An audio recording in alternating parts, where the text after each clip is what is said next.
discutir. O presidente americano Donald Trump se encontrou com o presidente salvadorenho Nayib Bukele. Você acompanhou a transmissão aqui com tradução simultânea mais cedo. Eles discutem a possibilidade de deportações de criminosos para El Salvador. Isso poderia mudar drasticamente a estrutura de custos das prisões americanas, mas há também entraves judiciais, conforme o presidente Trump não descarta mesmo a possibilidade de cidadãos americanos, se legal, serem deportados para lá. Bom, deportados não seriam porque são americanos, mas serem enviados para lá criminosos de ordem mais grave. A gente vai explorar isso mais nesse programa. Ainda a gente fala sobre a reeleição no Equador. Enquanto pode parecer um assunto, quando a gente não acompanha o jornal internacional tão de perto, menos relevante, é irrelevante demais. O Equador está tomado por organizações criminosas, eles têm uma crise de segurança terrível. Isso tem laços mesmo com facções criminosas brasileiras, entre uma série de outras que atuam por todo o continente. E afeta diretamente a criminalidade por toda a região. A gente vai explorar os desafios de segurança do Equador. Isso e mais vindo adiante hoje. Fica já o convite para todo mundo que curta, comente, compartilhe. E muito obrigado a você que tem acompanhado nossa programação e que esteve mais cedo conosco acompanhando também a cobertura especial do encontro de Trump e Nayib Bukele. Muito bem, sem mais delongas então, a gente vai às nossas manchetes do Brasil e do mundo e a gente passa pelo nosso giro de notícias. As coberturas especiais vêm logo adiante. A gente começa com Rússia e Ucrânia. Segundo Kiev, mísseis russos mataram 34 pessoas, incluindo 2 crianças, em Sumy, cidade no nordeste da Ucrânia, durante uma celebração de domingo de Ramos. Esse foi o ataque mais mortal do ano, então. O presidente ucraniano Volodymyr Zelensky condenou o ataque, disse que a Rússia está matando deliberadamente civis. O presidente francês Emmanuel Macron e o secretário de Estado americano Marco Rubio condenaram a ação russa. Trump foi até perguntado a respeito dela naquela coletiva mais cedo, falou então de insatisfação com isso também. O ataque ocorreu em meio a negociações de paz, justamente dos Estados Unidos, que buscam um cessar-fogo. Indo para o Oriente Médio, a gente tem a seguinte atualização. A guerra contra o Hamas também escala. Em Gaza, houve um ataque aéreo de Israel que deixou fora de serviço o último hospital que estava funcionando plenamente na cidade de Gaza. Nós temos, então, imagens que vêm de Gaza, além de destruir o hospital, também danificou uma igreja que havia ali perto. Vocês veem, então, imagens que vêm de Gaza. Segundo a Organização Mundial da Saúde, o hospital Al-Ali foi evacuado às pressas após o anúncio israelense sobre o ataque. Um menino morreu durante a retirada dos pacientes por falta de oxigênio. Israel afirma o seguinte: foi atingido um centro de comando do Hamas, mas essa igreja anglicana que administra o local nega que o hospital era utilizado militarmente. Uma disputa. Israel constantemente alega que muitas dessas instalações, saúde e escolas, são utilizadas pelo Hamas como centros militares, precisamente para que haja escudos humanos. Essa é a alegação israelense. A alegação do outro lado é de alvos civis pelas Forças Armadas israelenses. A gente aproveita que está no Oriente Médio para falar, e você acompanhou aqui a nossa cobertura especial sobre isso anteriormente, atualizações então das conversas entre os Estados Unidos e o Irã. O Irã, acusado por Israel de ser o financiador do ataque de 7 de outubro, Israel mesmo divulgou um documento a respeito disso recentemente, está então em conversas com os Estados Unidos a respeito do seu próprio armamento.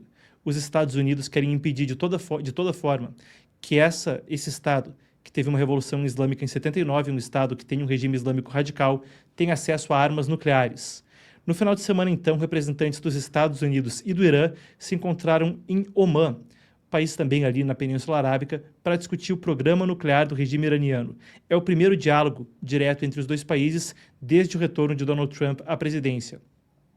O Irã, segundo a Agência Internacional de Energia Atômica, tem enriquecido o urânio a níveis perto de armamento nuclear, não chega lá ainda, mas está muito perto, e segundo o enviado de Trump, não haverá tolerância para qualquer avanço iraniano rumo a uma arma nuclear, e a gente tem ainda, para dia 19, novas negociações previstas em Roma, na Itália.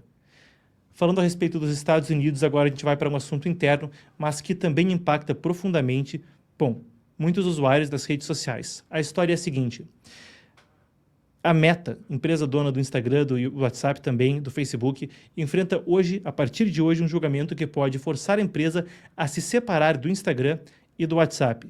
A ação vem do órgão antitrust do governo americano, a Comissão Federal de Comércio, que acusa a Meta de monopólio ao comprar as duas plataformas para eliminar a concorrência. Um processo que já vem relativamente tardio, as compras foram em 2012 e 2014, lá atrás, na época, foram permitidas. A Meta, a empresa, então, tem o seguinte lado: diz que a acusação não faz sentido porque disputa espaço com aplicativos como TikTok, YouTube e o iMessage da Apple. O julgamento vai ser conduzido pelo juiz James Boasberg, que negou um pedido para encerrar o caso antecipadamente. Se puder, a Meta pode ter se perder, melhor dizendo, a Meta pode ter a receita publicitária reduzida pela metade, já que o Instagram representa mais de 50% das receitas nos Estados Unidos. Nesse caso também existe muita especulação na imprensa americana, a gente traz um pouquinho desse detalhe. Conforme Mark Zuckerberg se aproximou de Donald Trump, também revisou as políticas de moderação de conteúdo nos Estados Unidos, com plano de expandir essa mudança nas políticas de moderação para outros países, para fazer menos restrições à livre expressão online. Então, enquanto existe especulação de que Zuckerberg possa pedir que Trump interceda de alguma forma, ainda não é claro se isso pode de fato ocorrer. Muita gente diz que se Trump fizer algum tipo de movimentação, ou se aliados de Trump fizerem algum tipo de movimentação, isso deve acontecer lá na frente nas fases recursais. Ou seja, se houver um veredito agora, a Meta recorrer, e aí que a coisa pode ter um apelo político maior. Claro, tudo isso ainda é parte da especulação, mas a gente traz qual é o debate na imprensa americana para você. Mas as redes sociais também estão na mira do governo no Brasil. Deve-se retomar o debate nas próximas semanas sobre a criação de novas regras para as redes sociais. O secretário de Políticas Digitais do governo brasileiro confirmou então essas informações. O principal texto sobre o tema, a gente vai mostrar agora na tela, é o chamado PL das Fake News, também já foi apelidado de PL da censura, claro, por opositores do projeto. Ele já foi aprovado pelo Senado, está parado na Câmara, tem uma falta de apoio tremenda, vocês vão lembrar lá atrás, quando o relator Orlando Silva, do PCdoB, estava fazendo toda uma movimentação. No final das contas, teve um repúdio tremendo social, mesmo as redes sociais se manifestaram a respeito no Brasil e a coisa ficou parada. Segundo o governo, o objetivo é cobrar das plataformas responsabilidade civil e preservação de conteúdo, e prevenção, melhor dizendo, de conteúdo chamado de ilegal. A oposição, claro, chamando o PL de PL da censura, entende que a lei pode gerar censura nas redes sociais, que pode ter restrições ao discurso que não são desejáveis ou permitidas pela legislação brasileira. Mas se a gente fala de algum desgaste governamental no Brasil, num PL que já teve isso anteriormente, lá atrás, na Coreia do Sul, o ex-presidente Yoon Suk-yeol compareceu hoje ao tribunal para responder por insurreição. Vocês vão lembrar, lá atrás, quando ele era presidente ainda, ele declarou uma lei marcial no final de 2024.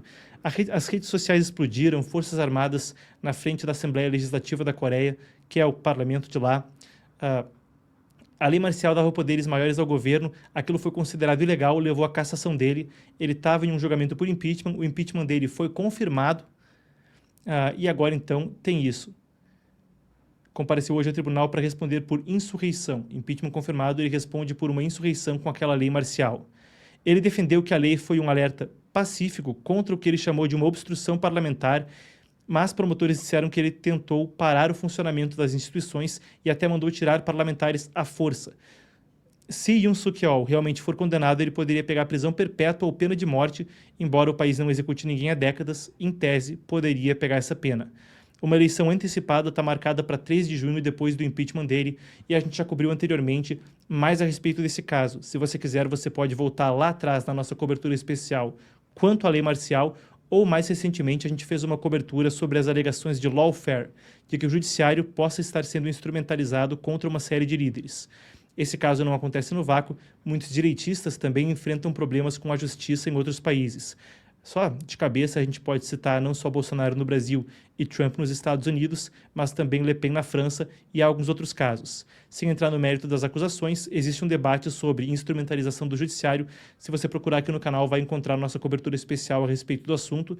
E lembrando, lá atrás, quando Yoon Suk-yeol fez movimentações quanto a isso, a acusação dele era de que havia uma infiltração, uma influência muito grande do Partido Comunista Chinês e de que a oposição estava, então, muito conectada à China, travando as pautas dele no parlamento. Indo agora para a Europa, a gente fala de Grécia. Um grupo guerrilheiro urbano reivindicou a autoria de uma explosão na sede da Hellenic Train, que é a operadora ferroviária da Grécia. A bomba explodiu na sexta-feira em Atenas, sem deixar feridos. A gente tem os vídeos na tela e a gente vê a área que tinha sido evacuada pela polícia pouco tempo antes das explosões. Vocês estão conferindo aqui ao meu lado. Era um grupo extremista à esquerda do espectro político, então um grupo de extrema esquerda que se identificou como autodefesa de classe revolucionária. disse que o ataque foi um protesto pelo acidente ferroviário de 2023. Lá atrás foi um acidente que matou 57 pessoas e também pela falta de investimento na segurança dos trens. Essa mesma facção diz ter atacado o Ministério do Trabalho da Grécia em 2024. A polícia investiga se os atos de terrorismo podem também estar relacionados a outros grupos radicais. E agora, vindo aqui para a América Latina, o Fundo Monetário Internacional aprovou na sexta-feira um novo acordo com a Argentina. Isso mesmo, uma relação tumultuosa entre a organização, o Fundo Monetário Internacional e a Argentina, mas agora foi aprovado então um novo acordo. O valor é de 20 bilhões de dólares com duração de 4 anos. A primeira parte de 12 bi foi liberada imediatamente, a próxima está marcada para junho. Segundo o FMI, o objetivo é apoiar os planos de estabilização econômica do país. O programa também exige controle fiscal, mais liberdade cambial e reformas estruturais para estimular o crescimento saudável da economia. E lembrando, a Argentina conquistou o primeiro superávit fiscal em 20 anos recentemente, então aí também um sinal que parece corroborar algumas das medidas que busca o presidente argentino Javier Milei. Ele, que é um sujeito com um background de economia, tem buscado precisamente equilibrar aí a balança, equilibrar as contas e tem dado um foco em mais liberdade cambial e em controle fiscal.